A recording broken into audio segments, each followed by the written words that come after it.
Hello, good afternoon. Welcome to Mutual Fund Corner on CNBC TV 18. I'm Vinnii Motiwala, with me Sonal Bhutra as well. Sonal, good afternoon. And we have some recent changes that have come in from SEBI. How will that impact our mutual fund industry? That's what we're going to be discussing. But what are these changes? What are we looking at now? So let's start with what has happened. The board of SEBI has approved the amendments to SEBI mutual funds regulations for reclassification of real estate investment trusts or REITs as equity, and the hybrid classification will continue to stay for InviTs, and that is why infrastructure investment trusts for the purpose of investments by mutual funds or specialized investment funds. The market regulator has also decided to revise the incentive structure and provide incentives to distributors only for investments or inflows from new individual investors from B30, that is the below 30 cities. So what does that mean? Will it mean there is more focus on REITs by mutual funds? Will it increase the investments there? And what happens with distributor incentives as well in B30 cities? To understand more about this, we have with us Mr. Sandipan Roy, who's the Chief Investment Officer at Motiwala Oswal Private Wealth, and Nirav Karkera, who's the Head of Research at Fisdom. Gentlemen, thank you so much for joining in today. Sandipan, let me start with you first up, because now SEBI has reclassified REITs as equity products, InviTs as hybrids. How does it change it as an asset class for mutual funds? Does this improve MF flows into these categories?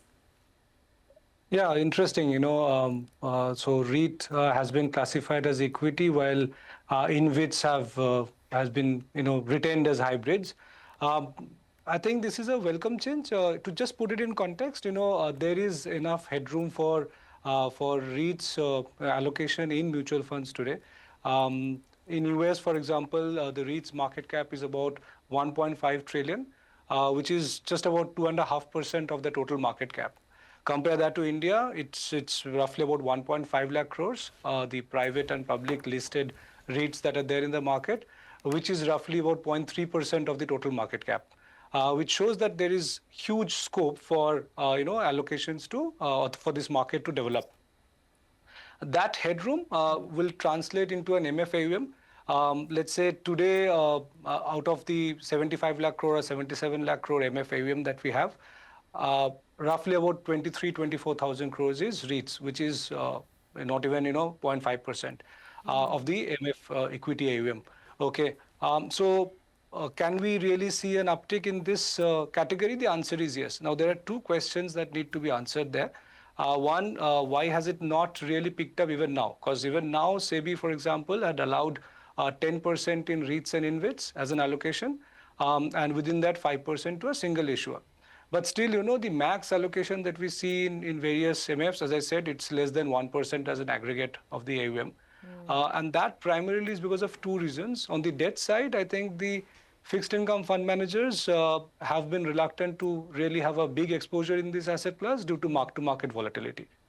And on the other hand, on the equity side, I think the nature of this asset class is more, I would say, dividend yielding, cash flow yielding, and not a classical growth asset. And hence, the equity mutual fund managers would have also been kind of reluctant in increasing their exposures here. So this asset class largely found its space in the hybrid category of funds. So I think logically that space will actually have an improvement over the medium term in the hybrid and BAF category of mutual funds. You will see REITs allocation increasing, and also it will be employed as a defensive or a contra strategy whenever there is, let's say, a bearish outlook in the markets. Interestingly, I have a slightly different take in the very short term.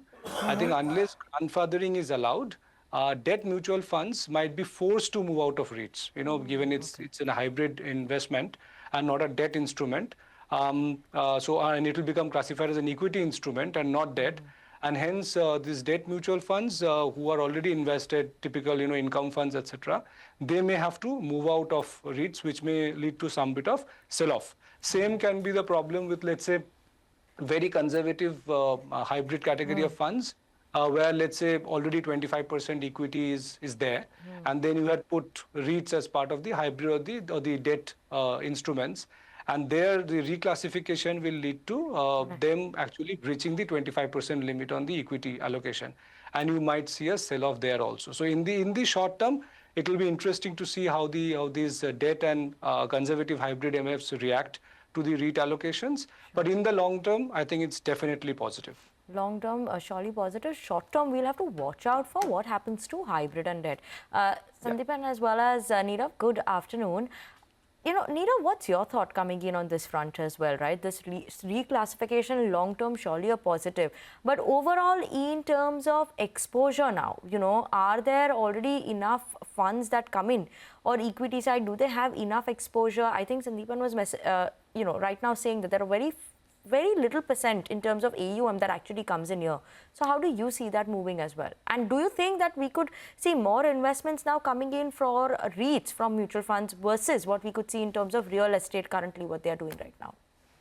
Right. So, Vinnii, a couple of things here. One, of course, the mutual fund industry's exposure is pretty limited to REITs and InviTs as we speak. And there's a reason beyond, of course, the most obvious ones that were shared. I'll just top it up with a few market side or supply side reasons.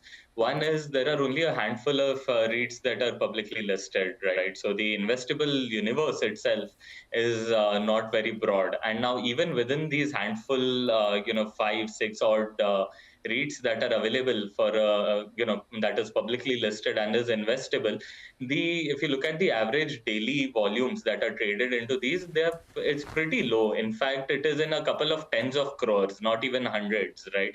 Mid hundreds types of crores. So there's not enough depth as well as breadth on the REIT side. InviTs, if you look at the list, there could be around 18, 20 odd InviTs, but at least 8 to 10 of them are non-traded, right? There's no trading activity happening.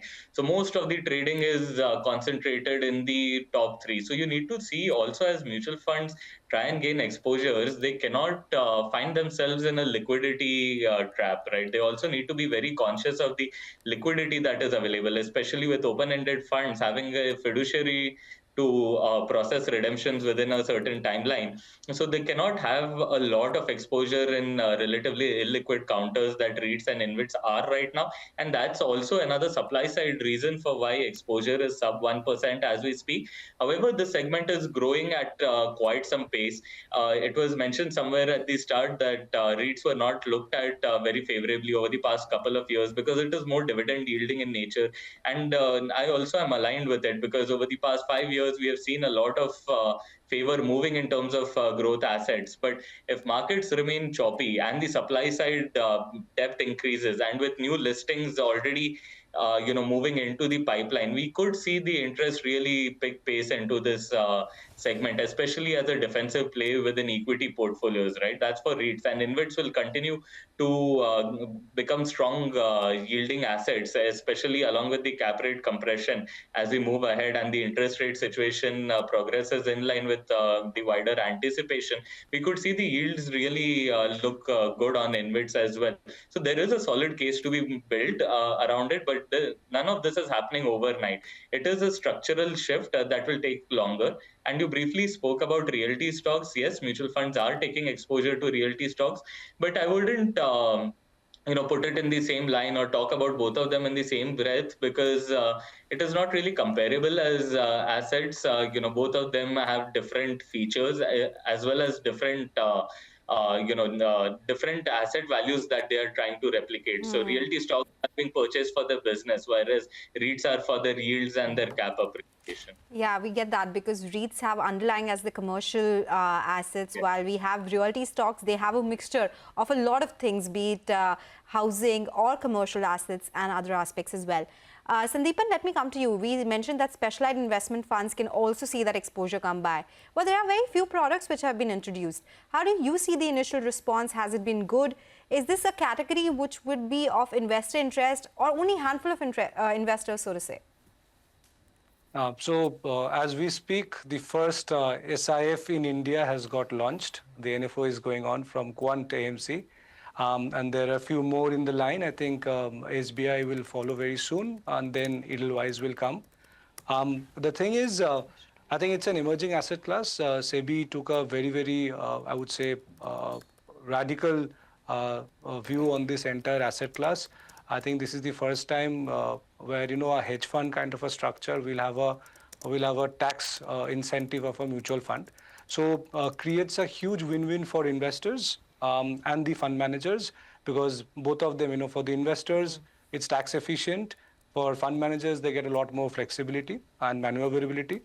How this asset class will pan out, the proof of the pudding in the end will lie in the returns. So while early adopters are already showing a lot of interest, and generally the risk takers, which typically would be the UHNI class, the ultra HNI and the high net worth individual class, they are showing a lot of interest in this asset class. And they would be the first to come into this segment. And then, we'll have a wider participation is how I see it. I think a lot of onus will lie on the advisors now because it's a complex asset class, all said and done. And how we position it, how we, dissect the risks behind each of these strategies, will actually set the pace for the investor experience in this asset class. Right. Surely that is something, an interesting asset class that's coming in up, as well as a lot of interest that's picking up there as well.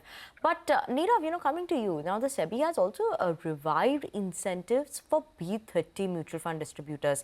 There is a cap as well. What does this actually mean, and how are we looking at this now? So it is not the first time, even before it was taken out of picture, there were incentives in place for B30 distribution. But now it has made its comeback, in SEBI scheme of things. So one very good thing is there's definitely incentive to improve market expansion and penetration. But the second order effect, which is slightly more healthy, is that this is a very good incentive to bring new distributors into the fold. So the enablement is not just for existing in distributors, but also to get more distributors into the fold. So if you see that the 1% cap or the cap up to a maximum of rupees 2,000 may not mean much to large established players who have been penetrating into B30 markets, but it is a significant incentive for new and the emerging class of distributors to take this role on and further perpetuate distribution. So one important thing that will happen from here is that the distribution segment will get more democratized. We will have more distributors. This ensures that interests will continue to be aligned with the interests, because as with the clients, because as the industry expands and more participants expand, the healthy friction ensures that everyone finally coincides and lands up thinking about what's best for the client. So this is healthy for the distribution environment as much as it is for the end clients as well.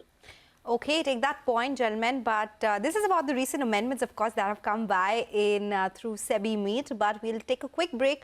On the other side, we'll focus on the underperformance that has come by in some of these mid-cap funds. We'll discuss the reasons and the outlook going forward. Stay tuned for that.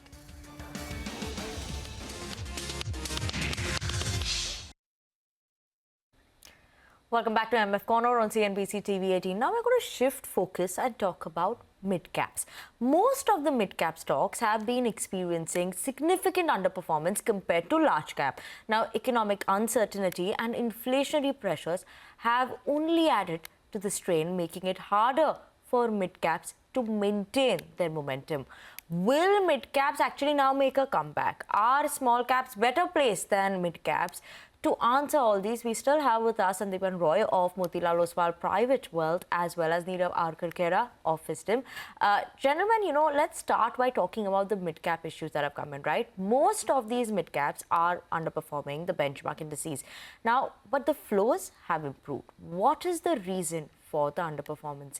Sandipan, let me start with you. Yeah. See, okay, let me put it this way, that the underperformance that we're talking about versus the benchmark is at a more, 3-year and above period. If we look at the last 1 year, 2 years, I think the median mid-cap fund would have actually outperformed the benchmark, which is a very, very good outcome. When 60% or 50%, actually almost 60% of the mid-cap funds have been outperforming the benchmark on a 1 year, 2 year basis. When the picture we look at it from a 3-year perspective, I think it just changes. Only about 25-30% of the mid-cap funds are actually outperforming their benchmark. I think the reasons can be traced back to a few, structural as well as market-driven reasons. The biggest reason, I think, unlike in large cap, where a lot of the growth actually happened in the underrepresented part of the index, in mid-cap, the EPS growth of the index itself was very high. So to have an active allocation beyond the index and try and outperforming the index was becoming very difficult. This I'm talking from a more 3-year, 4-year perspective, or the post-COVID era. And there, I think the index itself has seen a very, very handsome EPS growth. I think almost 27% kind of a growth. So there, I think it becomes difficult for any active fund manager who would look beyond the index to find such stock ideas on a consistent basis. Also, the thing is that fund managers tend to underperform when either the index performance is limited to very few stocks. If you remember the famous period of 2018-19 when there was a Ritik stock phenomena going on in the large cap space, practically everyone underperformed. Or if it becomes extremely broad-based, when even low-quality stocks, low liquidity stocks, everything rallies, and it becomes very difficult for a fund manager for right reasons that he can't really want to expose himself to too many low-quality stocks or illiquid stocks, etc., start to underperform. In this case, I think it was more broad-based performance. And there, more than 50% of the index stocks outperformed the index itself. And that, broad-based the rally, made it very difficult for the fund manager to emulate the same given the liquidity constraints, the quality constraints that I spoke about. Also, fund sizes kept on growing as the market kept on rallying, and it became incrementally difficult to deploy, for the fund managers at the right valuations, I would say. And these become the main reasons, I would say, that over a 3-year period, we see it. Now, when the markets normalize, when you see a correction happening, then steady state, some bit of consolidation, and then a rally, I think the fund managers tend to come back strongly. That's right. Which is what is happening now. Yes, and the size that you mentioned, the size is becoming bigger and the opportunities are becoming lesser, right? So where to put in that money, because not everything will outperform in this market. Nirav, your take on this, and do you think it'll be sometime before the mid-cap category sees that outperformance come back? And, we see, of course, flows are coming back, but do you think we'll see that surge in returns as well? Yeah, so with the midcaps, there are a couple of nuanced variables at play here, right? We all know about the infamous FII exodus, but we fail to recognize that a lot of these ownerships were into midcap stocks. So there is some impact of an exodus of this quantum happening into counters with such limited free float, right? So that's one. Second, from a valuation perspective, of course, there's this entire narrative about the valuation fraud being created, especially in context of global uncertainties and whatnot, right? In context of global macro. So amidst all of this, there has been a flight to safety. Although there is a tepid risk on environment, there has been a flight to margin of safety rather towards large caps in the past. And some of these factors have been bearing heavily on mid caps so far. However, if you look at the turnaround in the past quarter of earnings, right, you will see that it is almost as if they have crossed a certain junction, a certain crossroad, where you see large caps have been fairly stable, but mid caps has started showing green signs of promise earnings. So there were more earnings surprises on the upside than it were on the downside. In fact, the PAT growth, year-over-year PAT growth, if you look at the last quarter's earnings, has been significantly reassuring. So while, of course, mid-caps remain a highly selective bunch of stocks wherein bottom-up needs to be the approach, it is not wise to paint all with the same brush. It is definitely looking like mid-caps have started turning around the corner. And the next round of re-rating that will happen on the upside will be primarily led due to an earnings revival, even before it is fueled by liquidity. So yes, from here on, the outlook for midcaps starts looking positive, and we expect earnings to lead this positive sentiment. Sandipan, coming to you, do you think now that small caps are maybe better placed versus mid-cap currently? What is your thought on this one? Yeah, so again, very difficult to pinpoint because ultimately it becomes stock specific, but at a broader index level, as Nirav was also saying, I think if you see last quarter's results, let's just point there. So mid-cap PAT growth was about 17% YOY. The top line growth was 12%. Even EBITDA margins grew by almost 110 basis points. Cut to small caps, I think the PAT growth was only about 6%. Okay, revenue growth was 5%. Margins actually contracted by 40 basis points.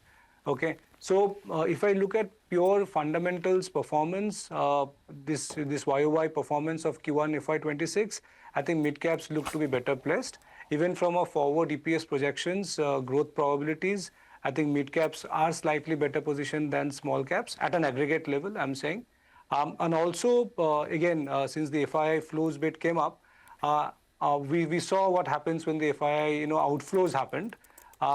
As and when the FII flows resume back in India, I know about $15 billion has gone out this year already, but let's say the tariffs get resolved, etc., and FII flows come back, that bit of buying, incremental buying, will again happen in midcaps. So for the same reason, from a liquidity perspective, why midcaps went down can also become a very positive stimulus on the midcaps as a category, even more than small caps, because the large amount of buying will happen in large caps and in the larger midcaps. All right.